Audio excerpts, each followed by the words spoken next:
दर 2 महिन्यांनी मी बारामती लोकसभा मतदारसंघातल्या सगळ्या प्रशासकीय इमारती आणि त्याच्या आतली ज्या योजना त्याचा रिव्ह्यू घेते. याचं कारण असं की रिव्ह्यू घेतल्यानंतर जेव्हा मी सेशनला जाते तेव्हा केंद्र सरकारच्या योजना आणि महाराष्ट्र सरकारच्या योजना याची अंमलबजावणी जी असते ती करण्यासाठी आम्हाला पॉलिसी लेवलला त्याची मदत होते.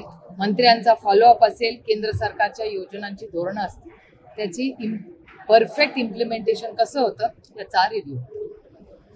अनेक प्रश्न जे आहेत ते सातत्यानं नागरिक या ठिकाणी मांडताना आपल्याला पाहायला मिळते. पाण्याचा प्रश्न असेल किंवा विमानतळाला देखील इथले लोक जे आहेत ते विरोध करतायत. कसं बघता साधारणतः 2016 किंवा आजच्या चर्चेमध्ये दाखल्यांचा प्रश्न आला. पुरंदर उपसा योजनेचे 2च पंप चालू आहेत, इरेग्युलरली चालू आहेत.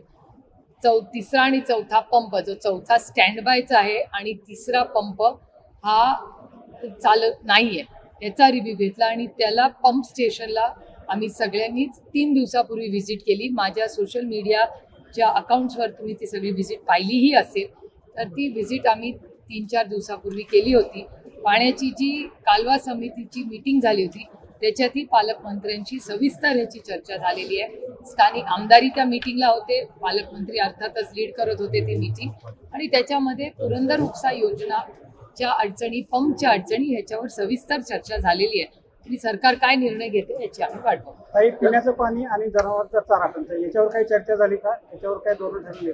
नाही, ते कालवा समितीने त्या दिवशी सगळ्या आमदारांच्या सगळे मुद्दे ऐकून घेतले आणि आता पुढच्या 8-1 दिवसात आमच्याकडे जेव्हा मिनिट्स येतील तेव्हा इरिगेशनची जेव्हा मीटिंग लागेल त्याच्यात सविस्तर सगळं कळेल. काही भाजपचे मंत्री जयकुमार गोरे यांनी महिला एक मिनिट, स्थानिक मुद्दे सगळे झाले आहेत तर मग शिफ्ट करू.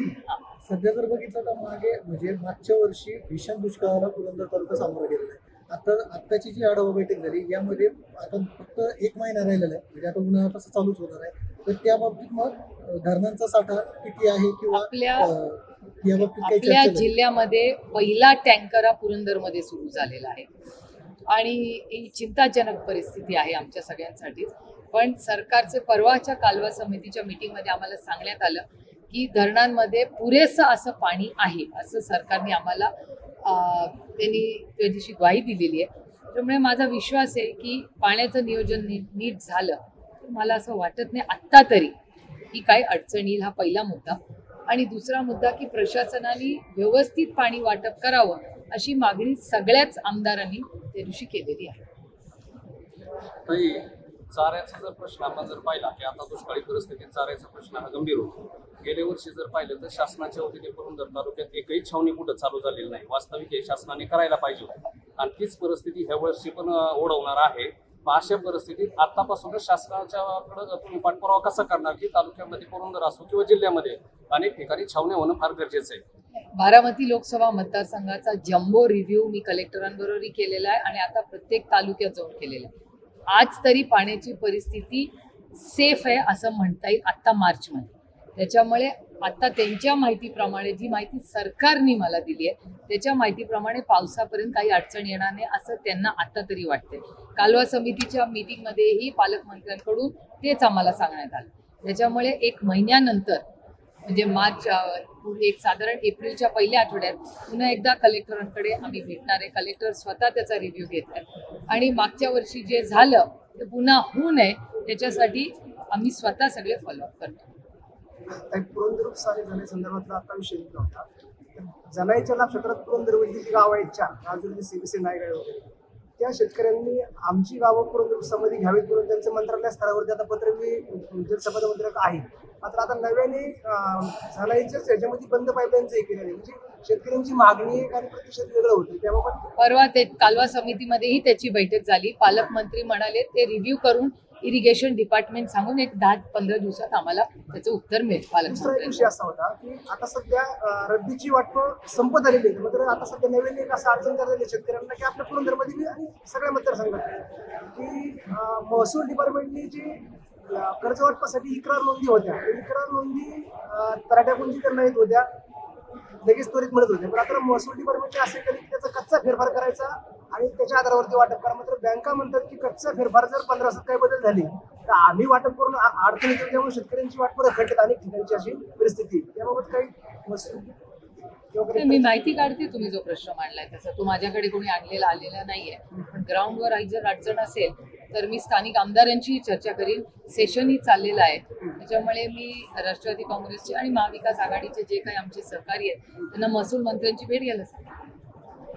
नोकर भरतीचा एक प्रश्न असा आहे की शासनाच्या वतीने महसूल विभाग असू द्या, तुमचे आरोग्य विभाग असू द्या, अजिबात कुठल्याही प्रकारची नोकर भरती नाहीये.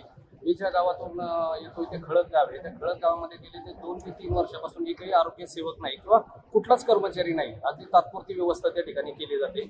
आणि पाठीमागच्या महिन्यामध्ये एक महिला किंवा एका महिलेला नियुक्तीपत्र देण्यात आलं. एक महिला संपूर्ण आरोग्य केंद्र 5 गावचं तर काय चालू शकत नाही. मग ती नोकर भरतीच्या बाबतीत आपलं काय आहे त्या ठिकाणी पाठपुरावा कसा राहील? अगदी बरोबर एका गावाला आहे. तलाठी पण 5-5 गावाला एक. योगायोग आहे की तुम्ही मला हाच प्रश्न आज विचारताय, कारण इथे मी जेव्हा आज शिरतच होते तेव्हा एक युवक भेटला होता मला पुरंदरचाच, आणि तो मला सांगत होता की पुणे म्युन्सिपल कॉर्पोरेशनने ते पुण्याला अभ्यास करतात मुलं, पण ती पैसे भरलेत मुलांनी पण परीक्षाच घेत नाहीत. ते मी जेव्हा कमिशनरशी आता बोलले, कमिशनर मला म्हणाले 113 जागा आहेत आणि 27,000 मुलांनी नोकरी. Please remember the number. 113 जागांसाठी 27,000 मुलांचं ऍप्लिकेशन. इमॅजिन करा. म्हणजे तुम्ही म्हणताय हे अगदी बरोबर आहे. आणि त्यांनी मला सांगितलं की आमचं सगळी फाईल ही पेंडिंग आहे मुंबईला. तर मी त्यांना विचारलं की का प्रॉब्लेम, म्हणजे GAD मध्ये अडकली आहे का? ते म्हणले नाही, GAD मध्ये नाही, UD2 ला अडकलेली आहे. तर मी त्यांना विनंती केली की तुम्ही मला माहिती द्या. मी GAD आपलं UD2 शी बोलते. UD2च्या सेक्रेटरीशी मी आता बोलणार आहे ही माझी मीटिंग झाल्यानंतर, की 113 जागा जर आहेत, एवढे लोक आहेत, पैसे भरून घेतलेत सरकारने, परीक्षा का होत नाही? इलॉजिकल आहे ना. तशीच GAD कडे तुम्ही म्हणताय ती मागणी मी GAD कडे पण करेन, कारण काय जागा रिक्त आहेत. बजेटमध्ये त्यांचा पुरवठा झालेला आहे, पण फक्त परीक्षा होत नाहीयेत वेळेवर, म्हणून हे डिले होते. Absolutely valid. अगदी बरोबर होत नाहीत ना. पण आणि आता मागे करायला लागेल, नाही केलं तर आता आंदोलन कर. या सरकारमध्ये आंदोलन केल्याशिवाय काय मिळतच नाही. महसूल प्रमाणेच ग्रामपंचायतीने सध्याचे सर्वत्र प्रश्न होतो. पुरंदर तालुक्यात अनेक ठिकाणचा प्रश्न असेल की त्यांनी ग्रामपंचायतीला कामकाज पाहण्यासाठी एक सॉफ्टवेअर डेव्हलप केलं. तर शासनाच्या ग्रामविकास विभागाने एक कंपन्यांना काम दिलं. त्या कंपन्या मागल्या 9 महिन्यापासून बंद आहेत. काही मला जर याच्यावर काही नोट दिली तर मी सगळ्या स्थानिक आमदारांना याचा फॉलोअप करायला. ग्रामपंचायतीने अडचण अशी झाली की सॉफ्टवेअर बंद असताना देखील ग्रामपंचायतीला डिपार्टमेंटची पैसे मागणी होती त्याची. मी CO जिल्हा परिषदची बोलते. लगेच प्रेस झाली की लगेच CO जिल्हा परिषदला तुमच्या समोरच फोन. मागच्या 5 वर्षात बीडमध्ये 276 खुनाचे घटना घडल्या. कसं बघता येईल आणि याचं उत्तर जे आहे मुख्यमंत्र्यांची माहिती होईल सभागृहात. मी कालच महाराष्ट्राच्या माननीय मुख्यमंत्र्यांना मागणी केलेली आहे की बीडमध्ये जे मर्डर केस झाले तिची प्रत्येक फाईल ही उघडली गेली पाहिजे. संतोष भाऊ असेल किंवा महादेव मुंडेंचा खून असेल, असे कुठलेही खून जे बीड जिल्ह्यात झालेले आहेत, प्रत्येकाची वेगळी फाईल झाली पाहिजे आणि ह्या सगळ्यासाठी एक SIT नेमली गेली पाहिजे. आणि त्या SIT मध्ये जो काही नंबर असेल तो प्रत्येकाची इंडिव्हिज्युअल फाईल करून इंडिव्हिज्युअल इन्क्वायरी झाली पाहिजे. काही सातत्याने काल धनंजय मुंडेंचा राजीनामा आला, पण सातत्याने मीडियामधून अशा पद्धतीच्या बातम्या येत आहेत की धनंजय मुंडे सांगतायत की मी नैतिकतेला नाही तर मी आरोग्याच्या प्रकृतीच्या समस्येवरून मी राजीनामा दिलाय. या सगळ्याकडे कसं पाहतो? त्याचा मी कालच जाहीर निषेध केला. ते दुर्दैव आहे की ज्या पक्षाचा नेता आणि दोन्ही नेते, म्हणजे धनंजय मुंडे ज्या पक्षामध्ये त्यातले 2 नेते, मग म्हणजे पुण्याचे पालकमंत्री असू दे किंवा भुजबळ साहेब असू दे, दोघांनी नैतिकता शब्द वापरलाय, पण धनंजय मुंडेंनी नैतिकतेचा न पण नाही वापरलाय, जे मी कालही प्रेसमध्ये बोललेले. आणि त्याच्यातून आमच्या तब्येतीमुळे का काय त्यांनी कारण सांगितलं. मला गंमत अशी वाटते की जेव्हा ज्याला तुम्ही नेतृत्व मानता त्या नेता जे म्हणताय त्याच्यापेक्षा तुम्ही वेगळं काय बोलता. म्हणजे ह्यांचं काय नक्की त्यांच्या पक्षात त्यांचं चाललंय त्यांनाच माहिती. हा पहिला प्रश्न. आणि दुसरी गोष्ट, सुरेश धस आणि मी अनेक वर्ष एकत्र काम केले. जरी विरोधात असलो आम्ही एकमेकाच्या, तर आमची राजकीय मतभेद, पण ह्या संतोष भाऊच्या केसमध्ये आम्ही माणुसकीच्या नात्याने सगळे एका. आणि त्यांचा एक सुरेश धसांचं स्टेटमेंट मी तुमच्याच चॅनलवर पाहिलं होतं की नैतिकतेची आणि धनंजय मुंडेंची कधी भेटच नाही झाली. हे आता खरं दिसतंय ना. हे दुर्दैव आहे, मला हे बोलावं लागतं. म्हणजे इट्स शेमफुल. की धनंजय मुंडे ज्या पद्धतीने वागतायत गेले काही महिने, आणि काल तर तुमच्याच एका चॅनलनी, मला आठवत नाही कुठल्या चॅनलनी, एका चॅनलनी असं दाखवलं, काल तो व्हिडिओ आहे माझ्याकडे, की काल राजीनामा झाल्यानंतर वाल्मिक कराडचे PA हे धनंजय मुंडेंना भेटायला गेले होते. शॉकिंग, म्हणजे यांचं संपतच नाही. आणि ह्याच्यातून क्लिअर कट होतं ना की यांचं नातं किती डीप आणि कमिटेड आहे. त्यांचे सगळे सातबारे पण एकत्र आहेत, कंपन्या एकत्र आहेत, त्यांचे हे सगळे बाकीचे पराक्रम पण एकत्रच आहे.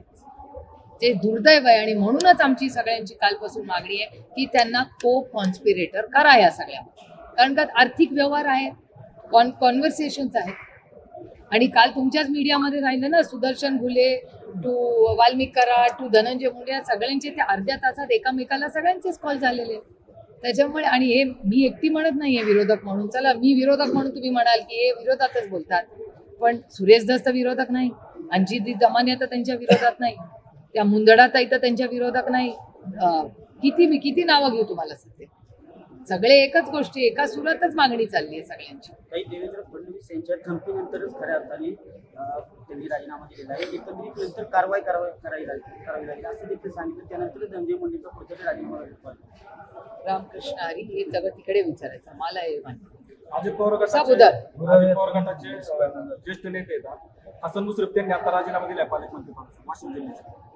सगळे प्रश्न तिकडे विचारा बाबा, मी कशी याची उत्तरं देणार. त्यांनी असं कारण सांगितलं की 800 किलोमीटरचा प्रवास करताना कुठेतरी कोल्हापूर मुंबई कामात मिस करताना हा प्रवास शक्य होता, त्यामुळे राजीनामा दिला. मला आश्चर्य एकाच गोष्टीचं वाटतं की देशाचे प्रधानमंत्री त्यांना हे नेता मानतात ना, त्यांच्याच नेतृत्वाखाली त्यांचं सरकार चालू आहे. ते माननीय प्रधानमंत्री असं म्हणतात की आम्ही प्रधान सेवक आहोत, आम्ही सेवा करण्यासाठी आहोत. प्रधानमंत्री सेवा म्हणतात, मग त्यांच्या विचाराच्याच सरकारमध्ये त्यांच्याच मित्र पक्षातले लोक आज म्हणतात की 800 किलोमीटर लॉंग आहे, पेट्रोल सरकारचं, डिझेल सरकारचं, विमानाने गेले तर विमानाचं बिल सरकारचं, म्हणजे ना ड्रायव्हरचा खर्च, ना गाडीचा खर्च, ना विमानाचा खर्च, ना ट्रेनचा खर्च, सगळं मोफतच आहे ना. तुम्ही सगळे टॅक्स भरता, त्याच्यातूनच त्यांची सोय होते 800 किलोमीटर जायची. आता ही जर सेवा असेल तर मग 800 काय आणि 8000 काय, कोणी मायने नाही. नुकतंच पंकजा मुंडे यांचा पुण्यात दौरा झाला, त्यावेळी प्रसारमाध्यमांनी ज्यावेळी त्यांना प्रश्न विचारले मस्त जोक संदर्भात, तर त्या म्हटलं की मी पुण्यात आहे, बीडचे प्रश्न विचारले. त्यावरती त्यांच्याच पक्षाचे, जसं तुम्ही आता उल्लेख केला, सुरेश धस हे पण म्हणाले की त्यांना पर्यावरण मंत्रालय दिलेलं आहे, महाराष्ट्र देश आणि जगाच्या पर्यावरणाबद्दल विचार. एकंदरीत एक लोकप्रतिनिधी ज्यांच्या भागामध्ये एवढ्या निर्गुणपणे एका व्यक्तीची, एका नागरिकाची हत्या झाली, आणि त्या असं बोलतात, याच्या बाबतीत काय म्हणतात? मला वाटतं काल त्या बरंच बोललेले आहेत या विषयाबद्दल, त्याच्यामुळे आधी काय बोलले ते मी ऐकलेलं नाही, तुम्ही म्हणताय ते स्टेटमेंट, पण काल मी त्यांचं स्टेटमेंट टीव्हीवर पाहिलं, त्याच्यात त्या सविस्तर बोललेल्या आहेत. आणि काल त्यांनी त्या कुटुंबाची माफी पण मागितली, जे मी तुमच्या चॅनलवर पाहिलं. त्याच्यामुळे आधी काय बोलले ते मला माहिती नाही, पण काल अतिशय सुसंस्कृतपणे त्यांनी एक स्टेटमेंट दिलंय, त्या कुटुंबाची माफी मागितली. हा त्यांचा मनाचा मोठेपणा आहे. एक माणूस म्हणतोय की मी, माझा काही संबंधच नाही आणि मी तर आजारपणा म्हणते.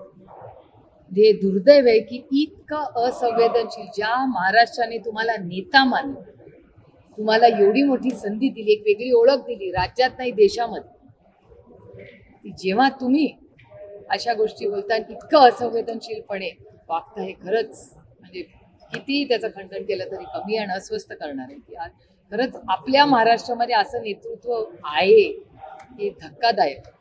काही वाल्मिक कराडच्या मोबाईल फोनमधला डाटा हा आता पोलिसांनी रिकव्हर केलेला आहे, आणि त्या डाट्यातून आणखी काय उघड होईल असं मला वाटतं. आता बघूया ना, आता काय राहिले. खंडणी झाली आहे, खून झालाय, कौटुंबिक हिंसाचार झालाय, त्याच्यानंतर शेतकऱ्यांची फसवणूक झाली आहे. कुठला गुन्हा राहिलाय का आता बघा तुम्हीच हिशोब करून. म्हणजे शेतकऱ्यांना फसवलंय, लोकांची लूटमार, 2000 कोटी रुपयाचे त्यांचे फ्लॅट्स आहेत, तर तुमच्याच चॅनलवर पाहिलं पाहिजे. हे कुठला गुन्हा राहिलाय मला सांगा ना. काहीच राहिलं नाही, सगळे गुन्हे करून झाले. आणि एवढं करूनही ते ज्या जेलमध्ये आहेत तिथे त्यांना VIP ट्रीटमेंट चालली आहे. तिथले कॅमेरे बंद होते, तुम्ही सगळ्यांनी आवाज उठवला, संतोष भाऊचे भाऊ धनंजय भाऊनी आवाज उठवला, तेव्हा कॅमेरा चालू झाला. ते कॅमेरा बंद होता तेव्हा काय उद्योग चालले होते तिथे? म्हणजे मला धक्का बसतो की महाराष्ट्रामध्ये अशा घटना होत आहेत, हे शॉकिंग आहे. महाराष्ट्रात कधी असं झालेलं नाही. सुसंस्कृत राज्य आहे, आम्हाला सार्थ अभिमान आहे महाराष्ट्राचा आणि बीडचा पण या 10-15 लोकांमुळे बीडचा आणि महाराष्ट्राची बदनामी या देशामध्ये होती. काही महिलांवर अत्याचार होण्याचे प्रमाण तर आपल्याला जास्त वाढलेले दिसतं. त्याचबरोबर जयकुमार गोरे जे भाजपचे मंत्री आहेत त्यांच्याकडून सुद्धा महिलांवर विनयभंगाचे प्रकार समोर येत आहेत. त्याचे फोटो त्या महिलेला पाठवले जात आहेत. कसं बघतं या भाजप सरकार? तुम्हाला सांगू, मला ही केसची माहिती नाही. आज माझ्याकडे सोशल मीडियातून ती बातमी आली आहे. ती बातमी आली आहे धक्कादायक, म्हणजे जस्ट शॉकिंग. त्याच्यामुळे मी स्वतः त्याची माहिती काय आहे ह्याची माहिती मिळवण्याचा प्रयत्न कामा नाही. त्याच्यामुळे मी खूप विनम्रपणे तुम्हाला म्हणते की मला माहिती काढू द्या, कारण का माझ्याकडे जी माहिती आली आहे ती भयानक आहे आणि अतिशय म्हणजे शरम वाटेल अशीच आहे. तर त्याच्यात काही तथ्य असेल तर मागच्या महिन्यामध्ये खानावरला एक मीटिंग झाली आपली खानावरला आणि स्थानिक नागरिकांनी काही प्रश्न उपस्थित केले. तिथं सोल पेट्रोलपासून जमीन तेव्हा तुम्ही म्हणजे आपण पुण्याला मीटिंग घेऊ. त्याच्यानंतर कलेक्टरकडे त्याची मीटिंग झालेली आहे. कुठे गेले सुदामापांकडनं त्याची माहिती पण आहे. त्यांच्या तर गावातला सुवर ऊर्जेचा जो होता तो कॅन्सल झालेला, जिथे गायरानाचा विरोध होता. तर ते आज कलेक्टरांनी कन्फर्म केलं की जिथे खूप टोकाचा विरोध असेल तिथे आम्ही करणार नाही. पण आता जिथे ऑलरेडी झालेलं आहे त्यांच्यासाठी काय करता येईल किंवा त्या गावाच्या विकासासाठी कुठली जमीन घेता येईल याचं प्रपोजल आम्ही कलेक्टरांकडे पाठवलं आहे. आज 3 वाजता बरेच काही लोक कलेक्टरांना पुन्हा भेटायला जातात. बारामती 5 शेतकरी असतील, कुकटे असतील, त्यानंतर धनंजय मुंडे, म्हणजे आता सरकारमधले महायुती सरकारमधले 3 मंत्री आहेत की ज्यांच्या बाबतीत मीडियामध्ये भ्रष्टाचार असेल, विनयभंग असेल, म्हणजे एकंदरीत सर्व तक्रारीच येत आहेत, गुन्हेच दाखल होत आहेत. या बाबतीतच चर्चा चालली आणि एकीकडे सांगितलं जातं की सर्वसामान्यांचं सरकार आहे. काय म्हणाली याबाबत? तुमच्या प्रश्नातच माझं उत्तर. तुम्हाला प्रश्न विचारावासा वाटतोय मला, त्याच्यातच माझं उत्तर आहे ना. तुम्ही विचार करा, म्हणजे भरभरून या राज्यांनी त्यांना मतं दिली एका विश्वासाच्या नात्याने. एवढं मोठं मॅन्डेट येऊन 50 वर्ष झाली असतील. महाराष्ट्रात कदाचित एवढं मोठं मॅन्डेटच असेल आणि 100 दिवस पण नाही झाले. 100 दिवस पण नाही झाले. तुम्ही बघताय काय परिस्थिती. आणि कुठला गुन्हा सोडलाच नाही हो यांनी. सगळे गुन्हे झाले आहेत सगळ्यांचे. हे खूप दुर्दैवी आणि अस्वस्थ करणार आहे. कारण का ठीक आहे, हो त्यांची सत्ता आली, आम्ही विरोधात बसलो, ठीक आहे, आम्हाला तो मॅन्डेट मान्य आहे. पण जेव्हा एवढं मॅन्डेट जेव्हा आपण निवडून येतो ना तेव्हा जबाबदारी वाढते. एवढी मोठी जबाबदारी असताना ज्या पद्धतीने 84 दिवस लागले, तुम्हाला माहितीये कालचा राजीनामा व्हायला. कालचे फोटो, परवाचे फोटो आले. फोटो आल्यावर तुम्ही सगळे किती म्हणजे सगळा महाराष्ट्र हादरून गेला, सुन्न झाला. मग हे फोटो आधी सरकारने पाहिले नव्हते. अर्थातच सरकारनेच पहिले पाहिले ना आपल्या सगळ्यांच्या आधी. मग जर सरकारने हे फोटो पाहिले होते मग सरकारने ऍक्शन आधी का नाही घेतली? आणि हे व्हिडिओ मधले फोटो आहेत, हे नुसते फोटो नाही आहेत, हा व्हिडिओ आहे. तर नुसतं फोटो बघून आपण सुन्न झालो तर आज व्हिडिओ बघितल्यावर काय वाटेल तुम्ही सगळा? कधीतरी तुम्ही त्या कुटुंबाचा विचार करा. काय वाटत असेल त्या माऊलीला, काय वाटत असेल त्या आईला, त्या छोट्याशा आपल्या वैष्णवीला काय वाटत असेल हे सगळं? एवढं असंवेदनशील सरकार आहे, जे धक्कादायक आहे. एवढं मोठं मॅन्डेट असताना काय असे असंवेदनशील वागतात मला कळत. मुख्यमंत्री जाणून बुजून याच्याकडे दुर्लक्ष करतात काय? काल तर मुख्यमंत्री येऊन मुख्यमंत्र्यांनीच अनाऊन्स केलं ना सगळं, की म्हणजे काल तरी असं वाटत होतं की मुख्यमंत्र्यांनी काल चार्ज घेतलाय या सगळ्या गोष्टींचा. त्यामुळे मुख्यमंत्र्यांकडून तुम्हाला जशा अपेक्षा आहेत त्याच्या माझ्याही अपेक्षा आहेत ना. जरी आमचे राजकीय मतभेद असली तरी राज्याचे मुख्यमंत्री आहेत. एक महिला म्हणून, एक लोकप्रतिनिधी म्हणून, एक नागरिक म्हणून माझीही त्यांच्याकडून अपेक्षा. विरोधी पक्ष म्हणून महाविकास आघाडी याच्यामध्ये स्वागत आहे असं उद्धव ठाकरे म्हणाले. काय मुख्यमंत्री पारदर्शी कारभार करत असेल तर त्यांचं स्वागत आहे, परंतु पारदर्शक कारभार करताना त्यांचं कोणी हात बांधते का असं? नाही, मी काल आणि परवा मी रोज हे बोलते की OSD आणि PL ला एक नियम आणि मंत्र्यांना एक नियम, एक असं. जर पारदर्शक कारभार करणार असेल तर आम्ही त्याचं मनापासून स्वागत करू. मी जाऊन त्यांचा सत्कार करीन, काहीच प्रॉब्लेम नाही. चांगल्या अच्छे को अच्छा बोलण्याचे. मी पार्लमेंटमध्ये पण जेव्हा विरोधी म्हणजे आमचे सत्तेमधले लोक जेव्हा बारामती लोकसभा मतदारसंघातली कामं करतात, मी on floor of the house thank you म्हणजे आभार मानते, कारण का ते आपल्या लोकांसाठी मदत करतात. तर अशा परिस्थितीत जर चांगलं काम एखादा मंत्री करत असेल तर त्याचं कौतुक एक सशक्त लोकशाहीमध्ये करण्याला काहीच गैर वाटत नाही मला. पण त्याचबरोबर OSD ठेवताना, PA ठेवताना काय शब्द माननीय मुख्यमंत्र्यांनी वापरला? फिक्सर. मला वाटतं जर फिक्सर नावाने जर तुम्ही OSD आणि PA ला अडचण येते, तर इथे तर खून, कौटुंबिक हिंसाचार, भ्रष्टाचार काय राहिलंय मला सांगा ना आरोप. आणि आजचं जे तुम्ही पाठवलंय ते माझ्याकडे आलंय, मी एक महिला आहे म्हणून तुम्ही म्हणजे समजून घ्यावं माझी परिस्थिती, पण ते जे गोऱ्यांचं आलेलं आहे त्याची मी माहिती जरूर काढीन, पण जे आहे जर खरं असेल तर ते खूपच एम्बॅरेसिंग. मला ऑकवर्ड होतंय तुमच्याशी बोलता. पवार साहेबांनी पण भेट घेतली संतोष देशमुखांच्या कुटुंबाची, तुम्ही पण गेलता, वेगवेगळे लोकप्रतिनिधी गेलेत महाराष्ट्रातून. आदरणीय पवार साहेब पहिले होते तिकडे जाऊन. सर्वांनी भेट घेतली, पण धनंजय मुंडे, पंकजा मुंडे यांच्यापैकी कोणी त्या कुटुंबाकडे गेलंय का? स्थानिक असून ती मला तरी माहिती नाही. हा प्रश्न तुम्ही त्यांना विचारा. तुम्हाला काय वाटतं? मला म्हणजे काय बोलणार मी? दुर्लक्ष केलं जाणीवपूर्वक नाही. आता प्रत्येकाने स्वतःची नैतिकता ही प्रत्येकाची असते, त्यामुळे त्यांनी निर्णय घ्यायचा. म्हणजे तुमच्या सगळ्या प्रश्नातून असं दिसतंय कालही ते राजीनामा द्यायला तयारच नव्हते देवेंद्रजींनी. जर आणि तुम्ही बघा देवेंद्रजी देवगिरीला गेले, देवगिरीला जाऊन त्यांची समजूत काढली आणि मग ते तयार झाले असं TV म्हणते. मी म्हणत नाही, का मला कसं माहिती असेल? की तुम्ही जे TV आणि वर्तमानपत्र रिपोर्टिंग करतात तुमच्यावर माझा विश्वास आहे, त्याच्यामुळे मी तुमच्यावर विश्वास ठेवून हे बोलते. तुम्ही माझा बाईट दाखवताना पुरा दाखवा.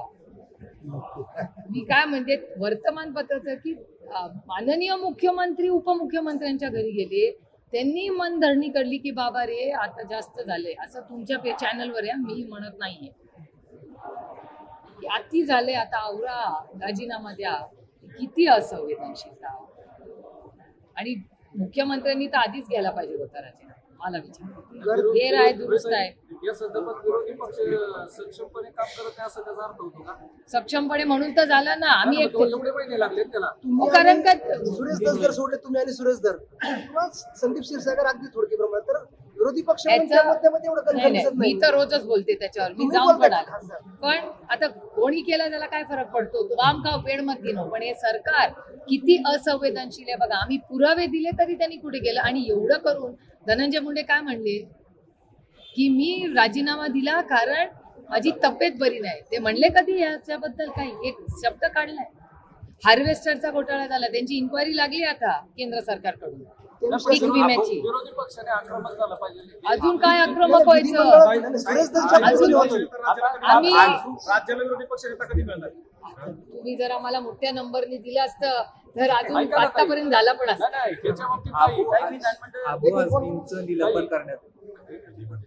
गठबंधनचं सरकार येऊ शकतं, मग महाविकास आघाडी तिन्ही पक्ष मिळून विरोधी पक्ष नेता काय होऊ शकत? आम्ही मागे ती केली आहे ना काल मीटिंग. झालाच पाहिजे ना. हे सरकार येताना तीन पक्ष चालतात. मग हीच तर मागणी आम्ही या सरकारकडे करतोय.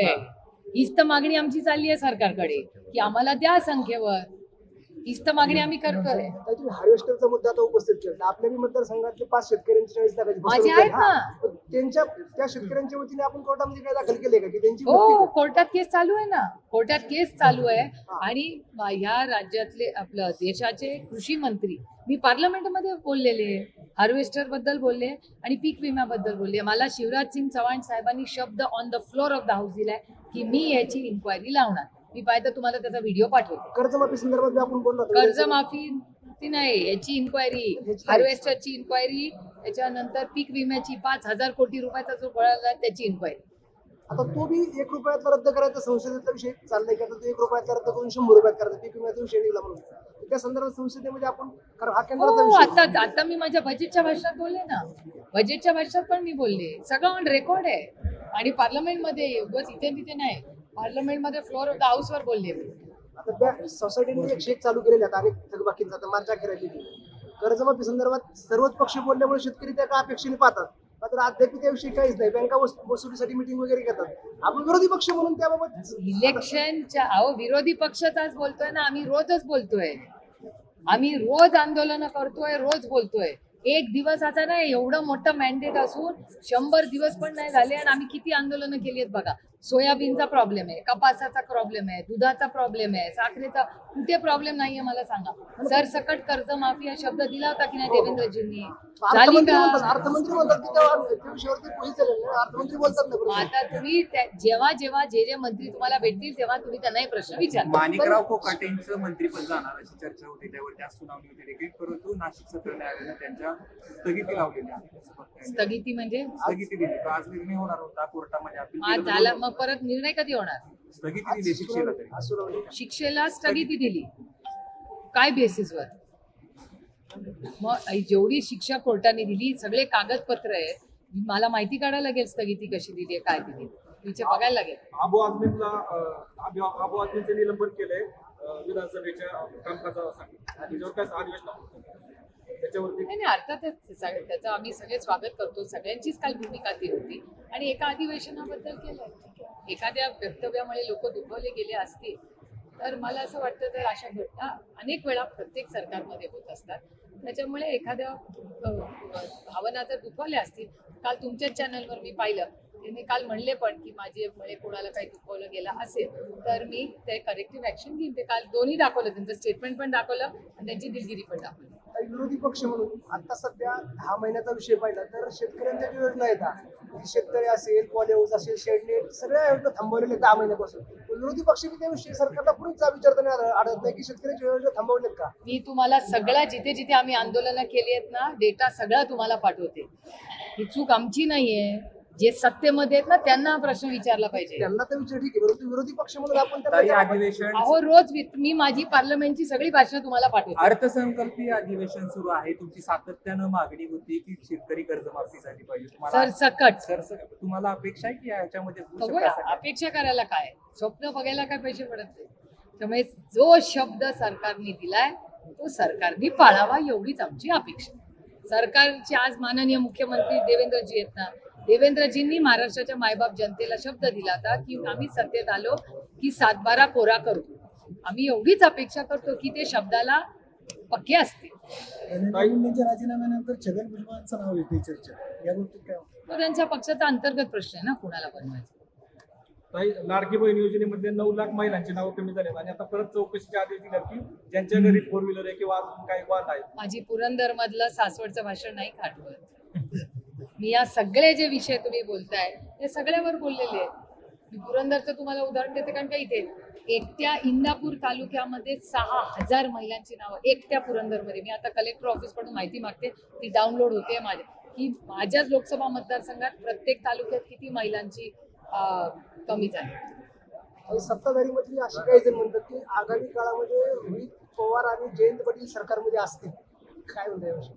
ते आता बना विचारा, मला तरी याची काय माहिती.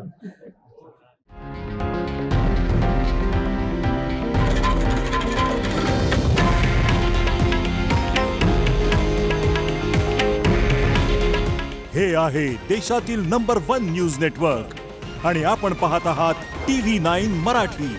काळजी तुमची, हित महाराष्ट्राचं.